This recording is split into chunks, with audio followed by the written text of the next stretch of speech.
his words! Apes together! What a wonderful day!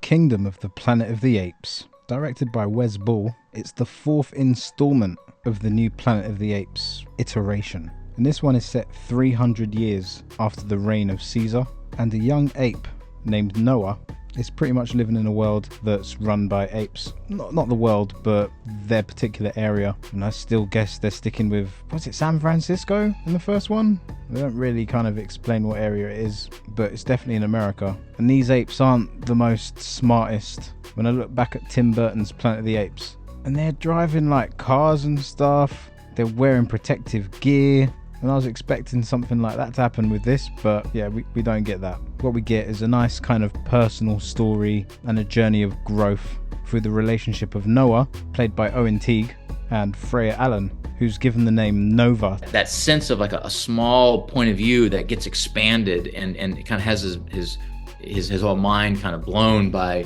the world around him that's changing. Is very much kind of the story of this movie. So the clan that we follow are a bunch of apes that like to hang out with eagles. I'm sure it's eagles or some kind of bird, but their village gets taken over by an ape called Proximus Caesar, and he's played by Kevin Durand. What a wonderful day!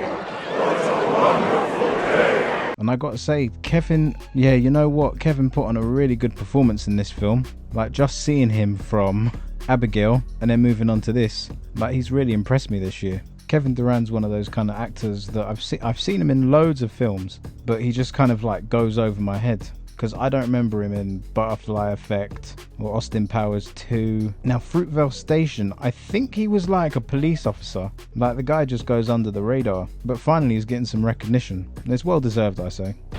Take your stinking paw off me, you damn dirty ape! No! So no Caesar. We don't get to see the continuation of Caesar's story. The last 3 was kind of perfect. It was like this nice trilogy. It's one of the best trilogies that's been made. And honestly, after the first 3, I did feel unfulfilled. As Rise of the Planet of the Apes was a great origin story, Dawn of the Planet of the Apes, the sequel to Rise, was even more impressive. The dynamic between Caesar, who wanted harmony with humans, let them do their thing, let the apes do their thing, just don't get involved with our lives. Ape! Home! Human! Soul! Whereas Koba, played by Toby Kebbell, he was just unbelievable in that film. And Koba's ideals were justified. When you see what happened to him in Rise, getting tortured, well, you don't see him get tortured, but you can just see the abuse like on his face. Human work.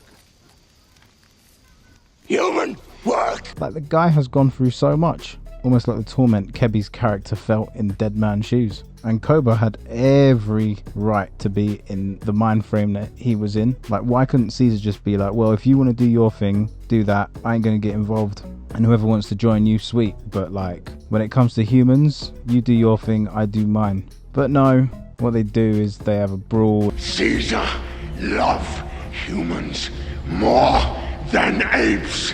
There's always this human element, this love for the humans, that I understand because Caesar didn't go through what Koba went through.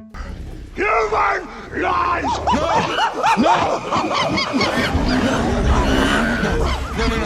No, I swear. Caesar had quite a comfortable life, so it's understandable that he has an affiliation with the humans. But one thing you should know is that you can't save everyone.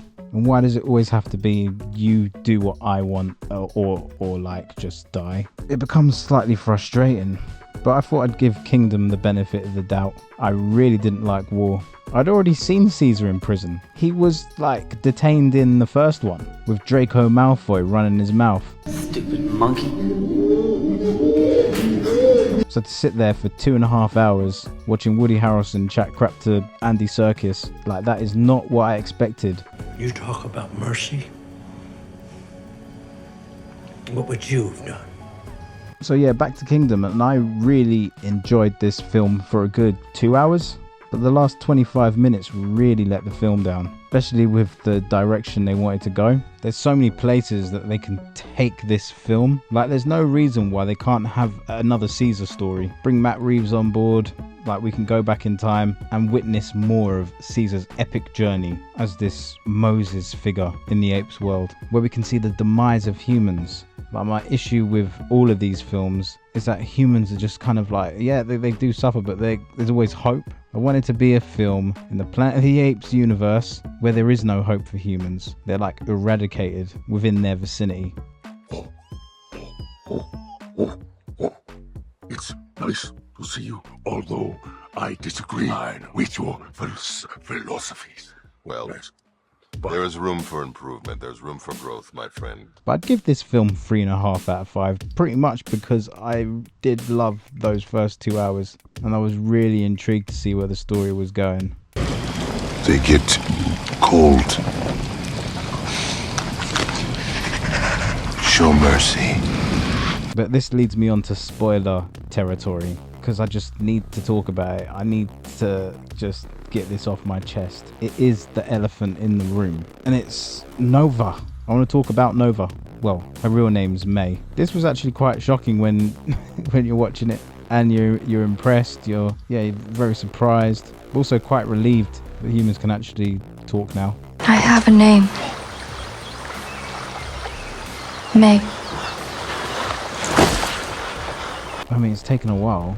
300 years for them to start talking again, maybe? But she mugs over the apes. Like, mugs them over so badly. Like, how they just fell for it.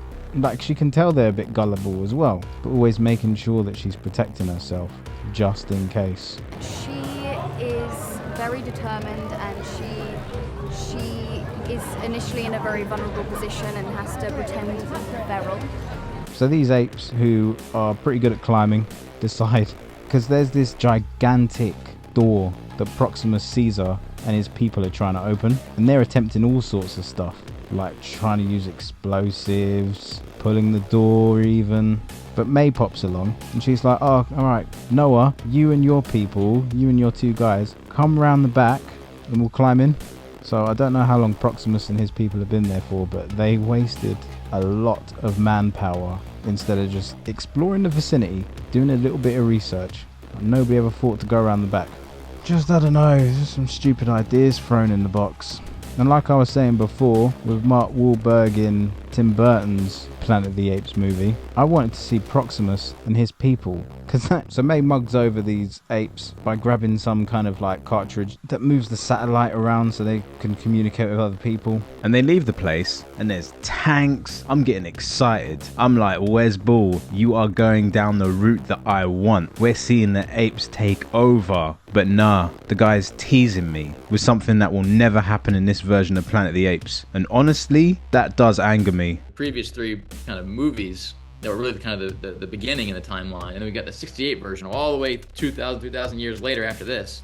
We're just kind of on our way towards that other version, just a little baby step, And if we don't get an evolution for the apes, then what's the point of this franchise? Like, what? So the humans are going to prevail once again? Like, I don't have zero interest in a story like that. And I don't want the humans and the apes living together. I just want the apes to take over and carnage. Just pure carnage. Grade A primate. Go on. Don't you know food when you see it? But ranking the Planet of the Apes films from the new iteration to Kingdom, so 4 of them, I'd say number 4 would be War, which really let the trilogy down. Then I'd say Kingdom, which has kind of let the franchise down, but it was a better movie than War. We will name her Nova. We name them all Nova. Second place, I'd give it to Rise, which I said before was a great origin story. John Lithgow played a really good part in the film. James Franco was actually a really nice person. And his love interest, Frida Pinto, always good seeing her in films. Draco Malfoy was doing Draco Malfoy things. But it was Andy Serkis that stole the show.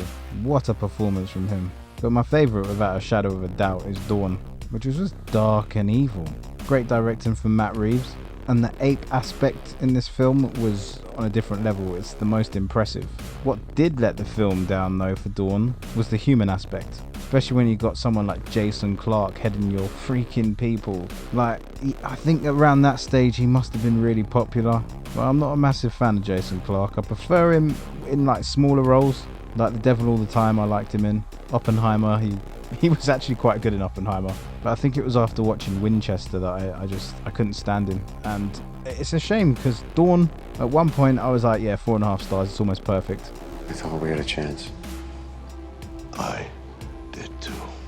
It's gone down in my estimation slightly now. I'd probably just give it 4. I'd say it's on the same level as Rise, but Kingdom of the Planet of the Apes is worth going to the cinema. If you've seen the other 3 ape movies, you gotta keep going and hopefully believe in the process. Now, with Wes Ball, the director, I saw his 3 Maze Runner films, and yes, it's not great. I'd say the third film's the best one, the second one's the worst. But this guy is getting the opportunity to direct The Legend of Zelda, which worries me slightly, as he hasn't hit a home run yet. And this film has to be the home run. He knows how to film action. He also knows how to tell a compelling story. I wanted Robert Eggers to do it, but unfortunately my wish didn't come true. They're gone for somebody who's a bit more mainstream. He's used to working on big productions, and hopefully it all goes well for him. But how would you rank Planet of the Apes? You can even include the old ones as well. But thanks for watching, people, and take care. See you in the next one. You know, they gave us an ape school before we started shooting. We really could have used a human school so that we can integrate back into society.